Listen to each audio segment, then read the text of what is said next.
आज तक कोई वेदाचार शादी बता पाया है। जैसे वृक्षों और लताओं में फल और फूल अपने समय आते हैं, समय का उल्लंघन नहीं करते, ठीक उसी प्रकार पूर्व का किया हुआ कर्म भी अपने समय का उल्लंघन नहीं करता है।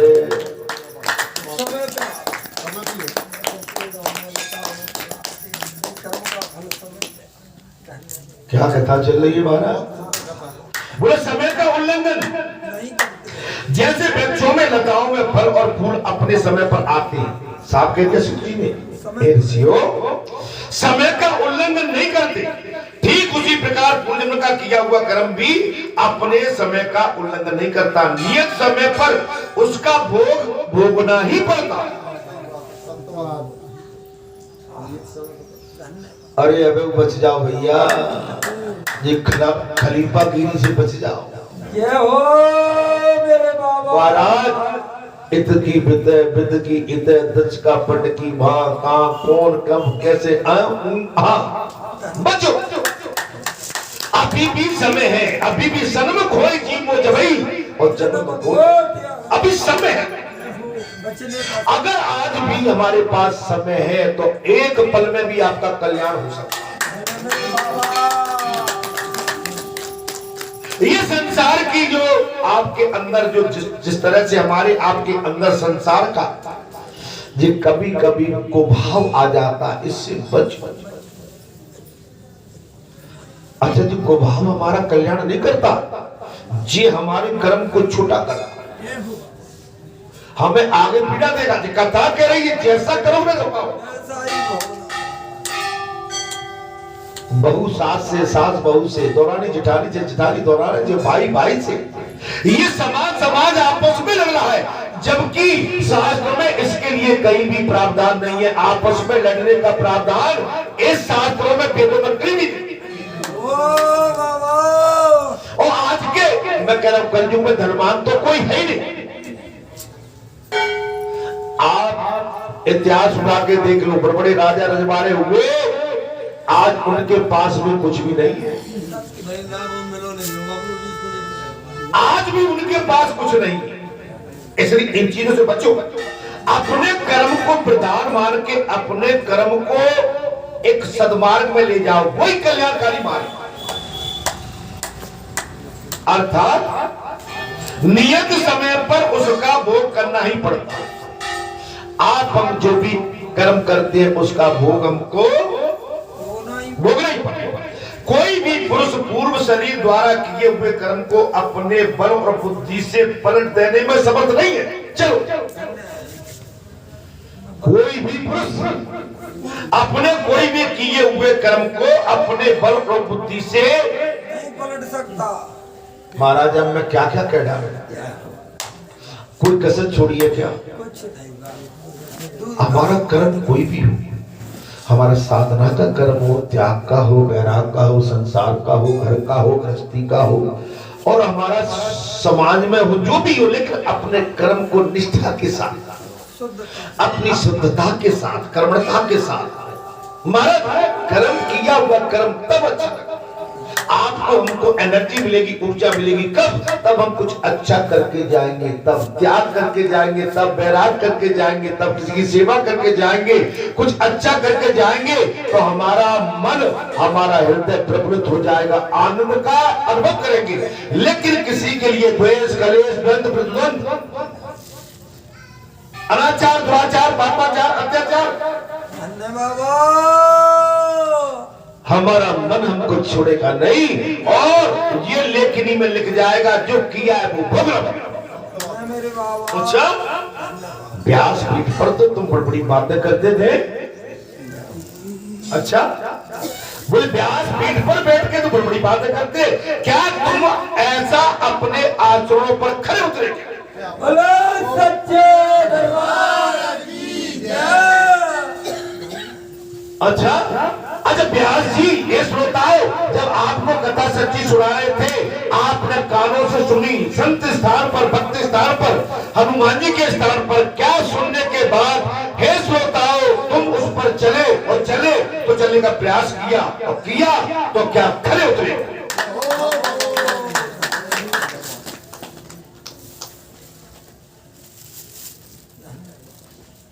अब कहेंगे महाराज संसार में कैसे चल पाएंगे? चल जाओगे, दाव पेच को और प्रतिद्वंद को छोड़ दो, तुम्हारा कल्याण हो जाएगा। लोग तुम्हारी मार्ग में भी पूजा करेंगे, तुम जहां से भी निकलोगे वहां आपके चरणों को पकड़ लेंगे।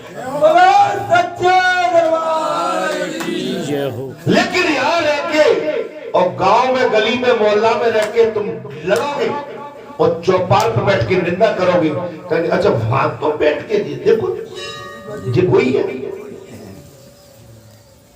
आप समझ लो महाराज, जिसमें दो हानि होती है कि एक तो हमारा पद कट जा रहा है, दूसरा हमारा धर्म हमसे चला जा रहा है, और जो हम कर रहे हैं वो हमारे भाग में लिखा जा रहा है। आने वाले अगले जन्म में वो हमको परेशान करेगा और अच्छा किया हुआ कर्म हमको आनंद की अनुभूति।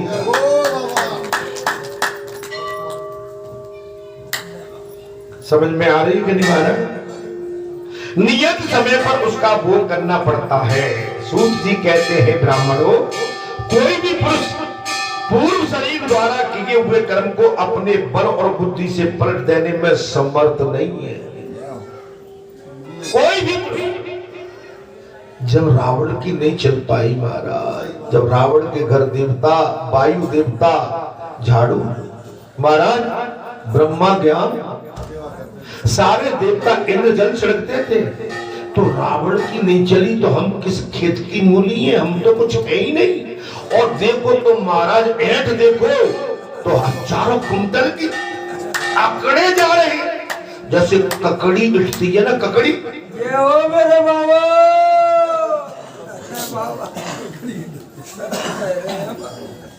जैसे सूखे नींव पर बेल ठिमटिके जाती है ना महाराज, इठे जा रहे हैं।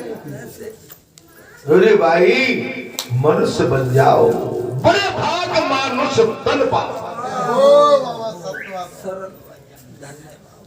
यहाँ तो इठ रहे हो, वहां नहीं चलेगी ऐठन, वहां तो सीधे ही जाना पड़ेगा महाराज। वहां ऐठन ऐसी निकलती है, ऐसे ऐसे भयावने, और महाराज वो बैठे रहते हैं यम कि उनको देखते ही पेंट पतलून गीली हो जाती है। आप हो मेरे बाबा। उनको देखते ही पिछवाड़ा अपने आप खुल जाता है महाराज।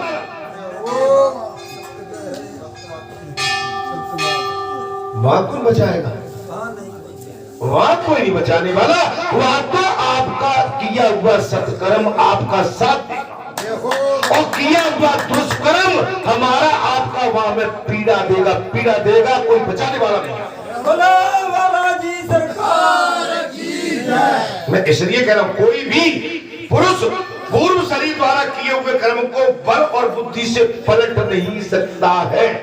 वो चाहे कि मैं तो बलात्कारी हूं, जो लिख दिया है मैं उसे पलट दूंगा। रावण ने पूछ लिया, ब्रह्मा जी मेरी मृत्यु किसके द्वारा है? रावण राज्य में ब्रह्मा जी रावण को ज्ञान देने जाते थे लंका में महाराज। एक दिन ठान ली रावण ने, ब्रह्मा जी आए, अपने पार्षदों से कह दिया ब्रह्मा आता होगा उससे बोले बैठे पहले बाहर। कहा करे महाराज? सृष्टि का रचता ब्राह्मण और अहंकारी रावण ने कह दिया ब्रह्मा को बोलो बाहर बैठे। अंदर से राज दरबार से आदेश आए तब भी जाए।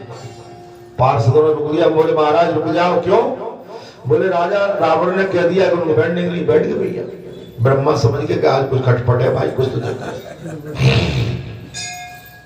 पहुंच गए, बुलावा आया, बैठ गए आसन सिंहासन पर।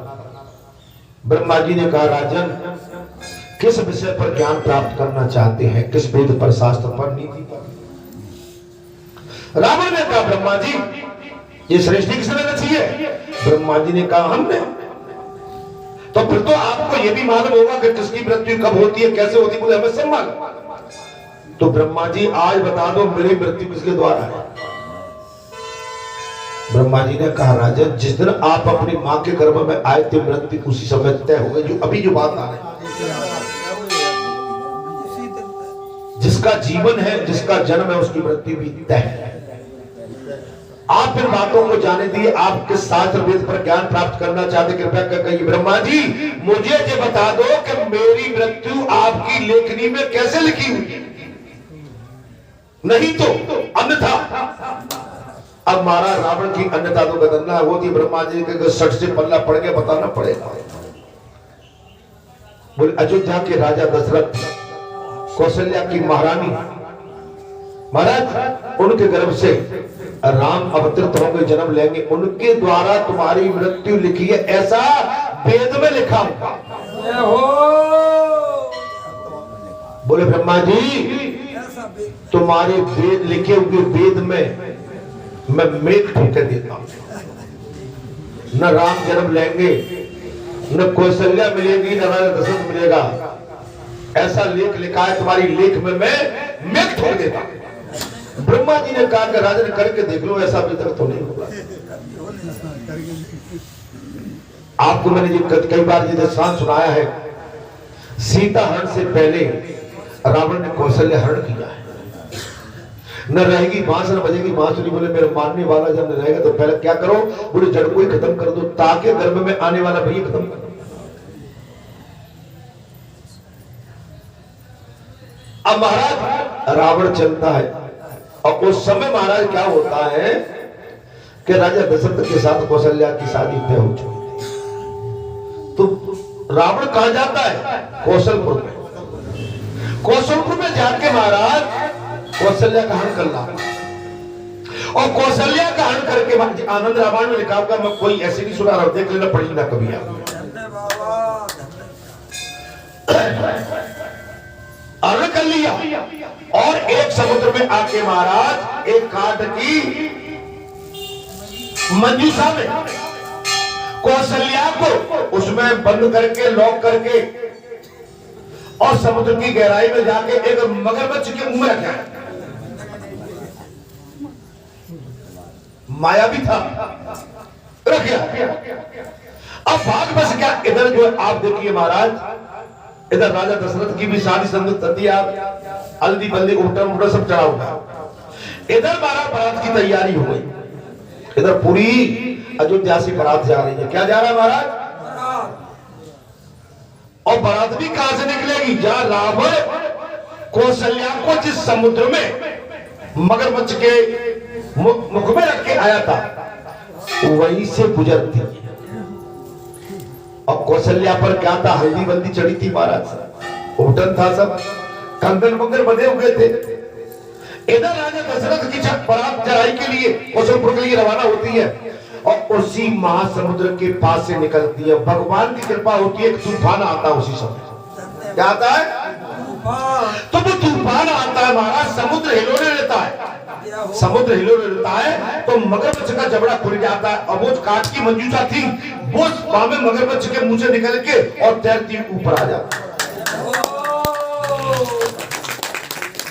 इधर राजा दशरथ और गुरु वशिष्ठ जी, अब वो आंधी तूफान आता है, और वो जाके उसी समुद्र में उसी में गिरते हैं जहां वो मंजूषा जिसमें कौशल्या बैठी जा रही थी, चिल्लाओ चिल्लाओ। अब गुरु वशिष्ठ और राजा दशरथ जैसे उसमें क्या, जब कोई आंधी तूफान आता है तो कोई लकड़ी बकड़ी पेड़ गिर जाते, लकड़ियां उनका सहारा लेके उसी के पास पहुंच गए। राजन इसमें कोई कन्या चिल्ला रही है बचाओ, धीरे धीरे दोनों पहुंच गए महाराज। जब वो मंजूषा खोली, लकड़ी का बॉक्स खोला, तो उसमें क्या देखते हैं कि उसमें कौशल्या बैठी। कौन हो तुम? मैं कौशलपुर नरेश की पुत्री कौशल्या। ये कैसे हुआ कि एक राक्षस मेरा हरण करके ले आया, मुझे ऐसे ऐसे करके। उसी समय महाराज कौशल्या को किनारे लाके, और मुहूर्त में निकल जाए, लगन में निकल जाए। गुरु वशिष्ठ जी ने कहा राजन इस समय गंधर्व विवाह कर लो, जो होगा वो बाद में बढ़ते रहे।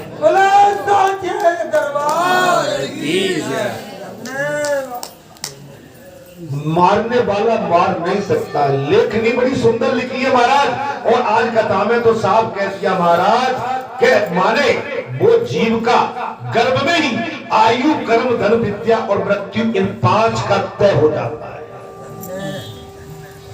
तो बताइए, आज हम किस खेत की मूली है मेरे भाई, हम वैसे ही इठे भूख रहे हैं। 12 आप सोच सकते हैं जैसे वृक्ष, और आप देख सकते हो जैसे भोग करते हैं, जो भी पुरुष पूर्व शरीर द्वारा किए कर्म को अपने बल बुद्धि से पलट देने में सक्षम नहीं है, जो शीघ्रता पूर्वक दौड़ता है और उसके पीछे उसका कोई भी कर्म दौड़ता,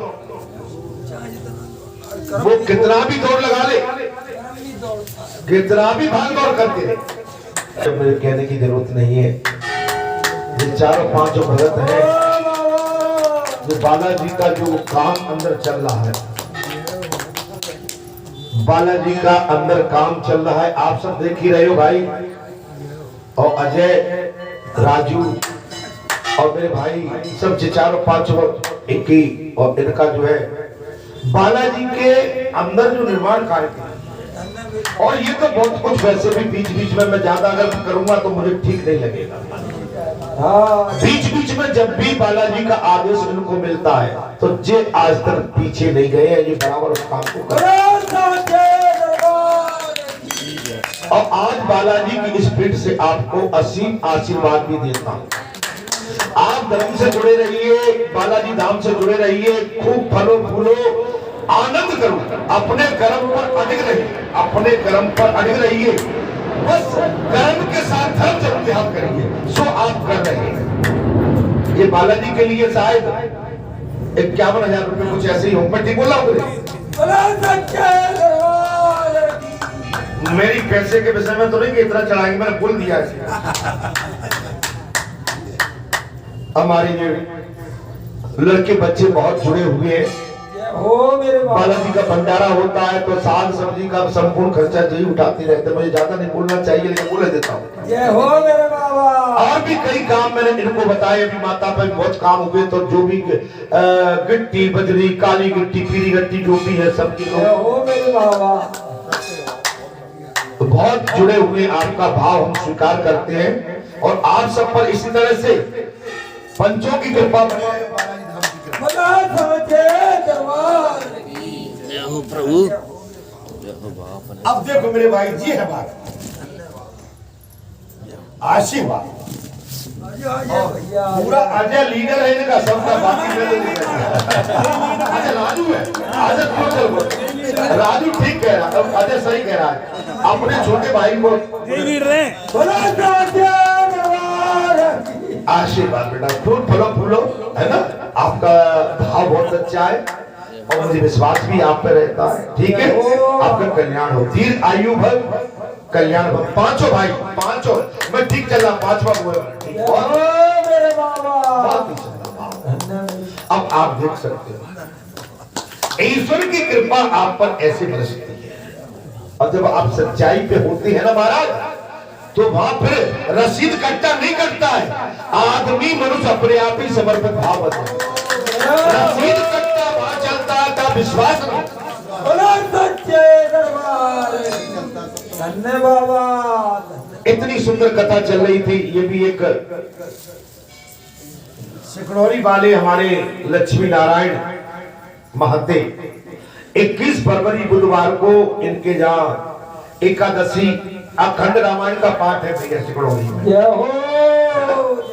एकादशी का, तो आपका व्रत हमें स्वीकार है, सभी को स्वीकार है। और भैया जी आपके साथ जुड़े हुए बालाजी से, तो इनका भाव सभी स्वीकार करें, ठीक है? हाँ, ठीक है, हाँ, बहुत ही सुंदर बात। कथा में क्या चल रही थी महाराज, कहाँ चल रही थी? नहीं वो तो चल रही, प्रसंग क्या चल रहा है? हाँ, गंधर्व विवाह, गंधर्व विवाह हो गया। वो ये भाई जो राम रच रहा, जो भगवान को करना है सो कर लेते। इसमें भगवान, अब आप देख सकते हो, मगर ये लीला आपकी कहां तक जाएगी अभी आपको मालूम नहीं है। ये सब होने के बाद, गणेश जी का मंदिर और बनने के बाद, इसके बाद जहाँ बहुत कुछ बड़ा होगा,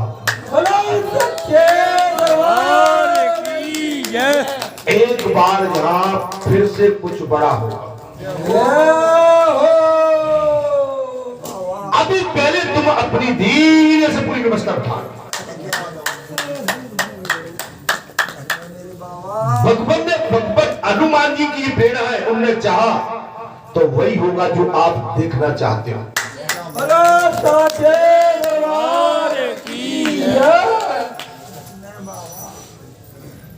आप देख सकते हो महाराज, अपने बल और बुद्धि को फल देने वाली सामर्थ्य किसी में नहीं। जो शीघ्रता पूर्वक दौड़ता है उसके पीछे उसका कर्म भी शीघ्र नहीं दौड़ता। जो शीघ्रता पूर्वक दौड़ता है उसके पीछे उसका कर्म भी दौड़ता है। जैसा कर्म करोगे उसका कर्म भी वैसे ही उसके पीछे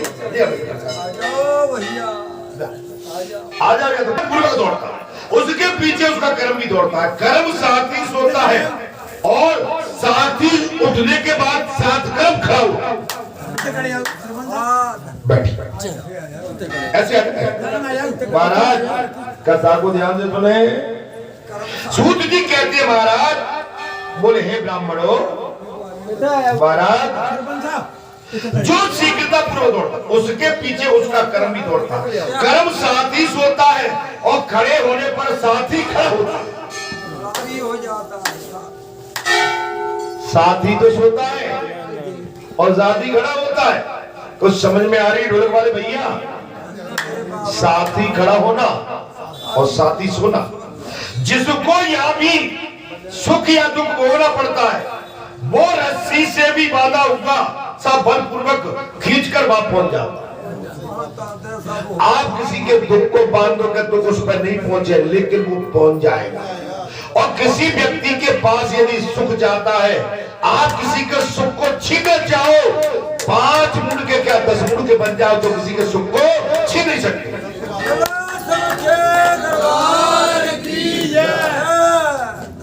उसका कर्म उसके साथ सोता है। जीव की कथा चल रही है हमारी। सूत जी कहते हैं और कर्म ही उसके साथ खड़ा होता है। इससे बड़ी बात नहीं हो सकती। आपका हमारा कर्म सोया जरूर था, लेकिन बालाजी धाम में आके हमको खड़ा कर दिया। इससे बड़ा परम सुख हमको प्राप्त नहीं हो सकता। ये बालाजी धाम में आके भगवान की कथा सुनने के पश्चात से हमारा कल्याण करे। एक घड़ी आधी में पुण्य, आपका एक पल का बैठना भी आपके लिए कल्याणकारी हो जाएगा। हमारा कभी भी किसी देव स्थान में जाए तो परिक्रमा करने के बाद भले ही कहीं भी बैठे, लेकिन एक पल अपने शरीर को बाहर रखे। अगर आप चल के निकल गए तो बहुत थोड़ा सा कहीं न कहीं शायद इसकी अनुमति नहीं देता है। किसी के घर जाए तो वहां बैठे, अगर वो जल लाता है तो जल पिए, उसके पश्चात हाथ जोड़ के राम राम करके वहां से प्रस्थान कर।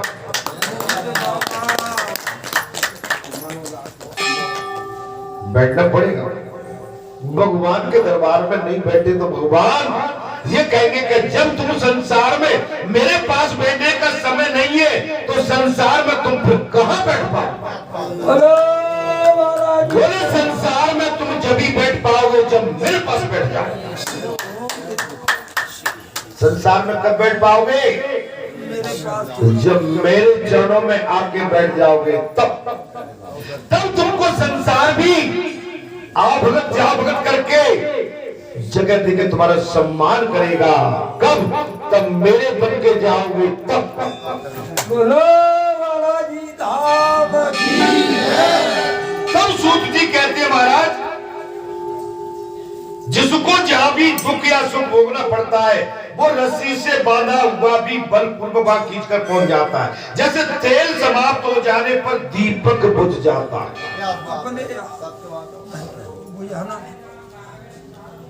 घी समाप्त होने पर दीपक बुझ जाता है।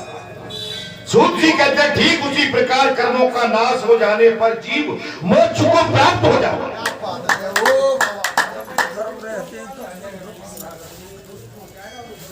आप हमको सत्कर्म करना ही पड़ेगा, सदमार्ग में जाना ही पड़ेगा। अगर इससे हम वंचित होते हैं तो हमारा इस संसार में आना व्यर्थ है।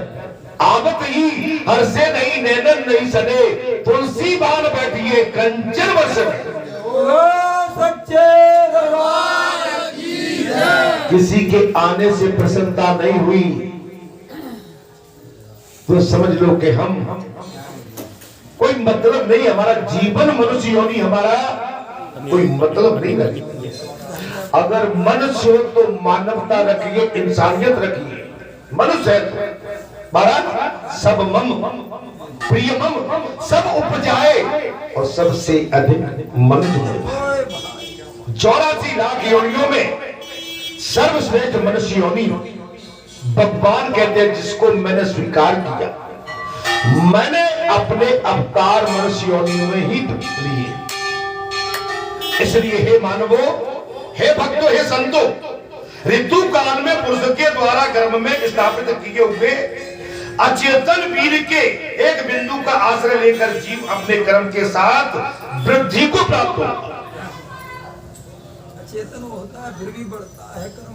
आप डाल दो, कोई बीज डाल दो, एक पौधा लगा दो, किसान भाई जाके अपने खेत पर विभिन्न प्रकार के अनाज को डालते हैं, लेकिन समय आने पर वो अंकुरित हो जाता है, बड़ा होकर वो फल देता है। ऐसे ही हम जीव हैं। हम इसमें एक छोटे बाल बन में अपनी माता के गर्भ से बाहर आते हैं और देखते ही देखते वही छोटा सा एक शिशु विशाल एक मानव रूप धारण करके 6.5 फुट 5.5 फुट का हो जाता है और फिर वो इस संसार में रह के अपने कर्मों का निर्वहन करता है, अपने कर्मों का निर्वहन करता है। लेकिन कर्मों के निर्वहन के साथ उसे वेद शास्त्र धर्म नीति न्याय संयम विवेक सेवा भाव ये माने विशेष ध्यान रखना।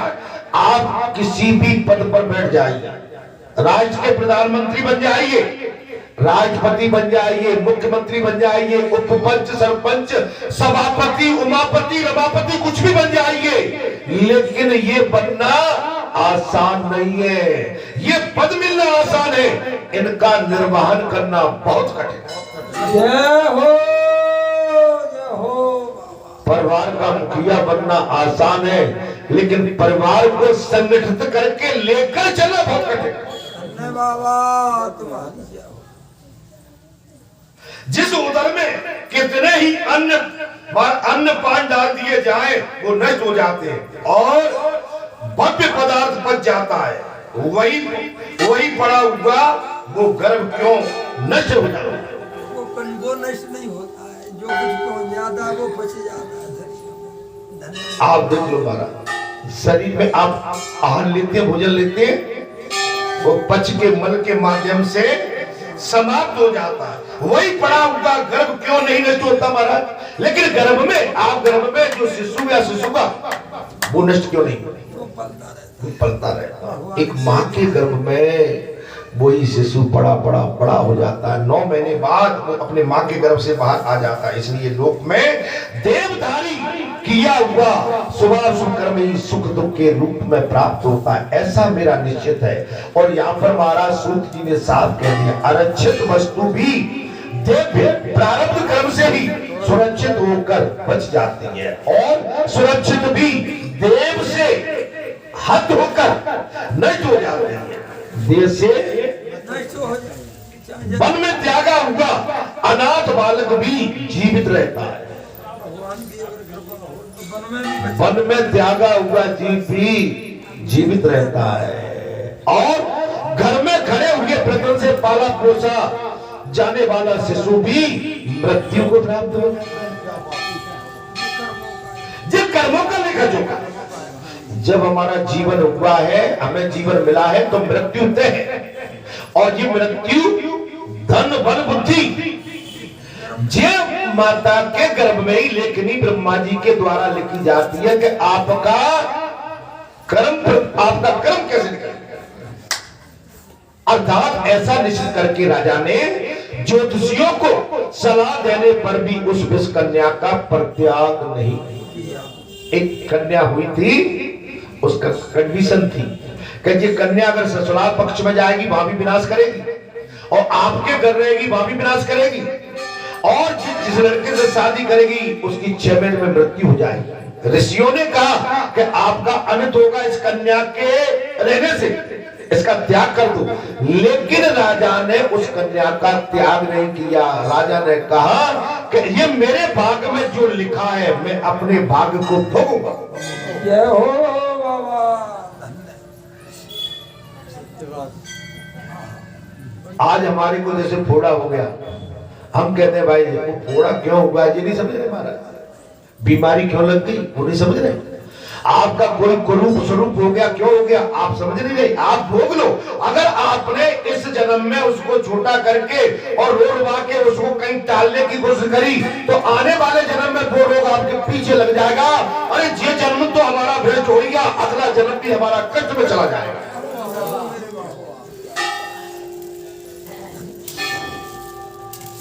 एक बहुत बड़े संत हो गए महाराज, वो तपस्या में लीन थे। क्या थे? तपस्या में लीन थे। तपस्या में लीन थे महाराज, और उनके पैरों में और सब जगह छाले पड़ने लगे। क्या पड़ने लगे? माने शरीर की जो ऊपर की जो चर्बी को थी ना, क्या बोलते महाराज इसको? खाल। माने ये भी निकलने लगी, तो उसमें कीड़े पड़ने लगे। क्या पड़ने लगे?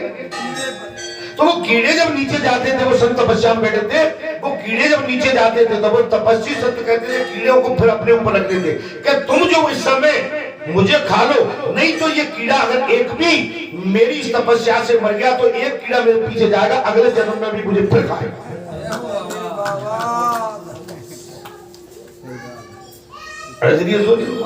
आप अपने किए हुए कुकर्म या सत्कर्म, सत्कर्म कल्याण कराएंगे और कुकर्म हमको परेशान करते रहेंगे। ये बालाजी राम ग्राम बरेटा ऐसे नहीं बन गया, पता नहीं कब की लेखनी पड़ी होगी। ये इस कलयुग में आके माने एक धर्म का अंकुर फूट पड़ा और ये बालाजी धाम ग्राम बरेटा बन गया।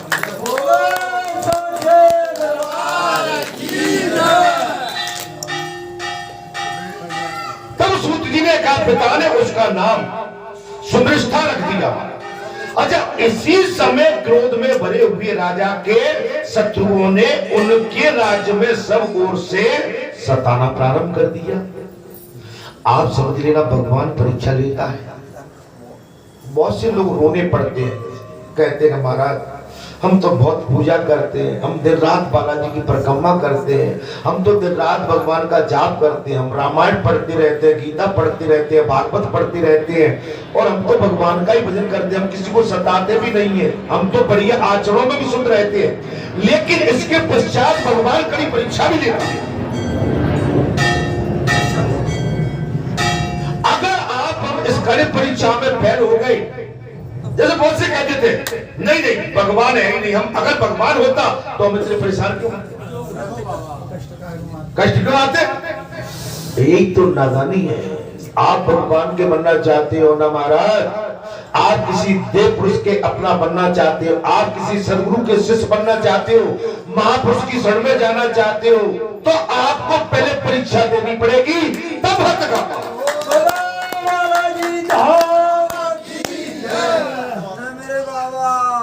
पहले परीक्षा आपको परीक्षा देना ही पड़ेगी।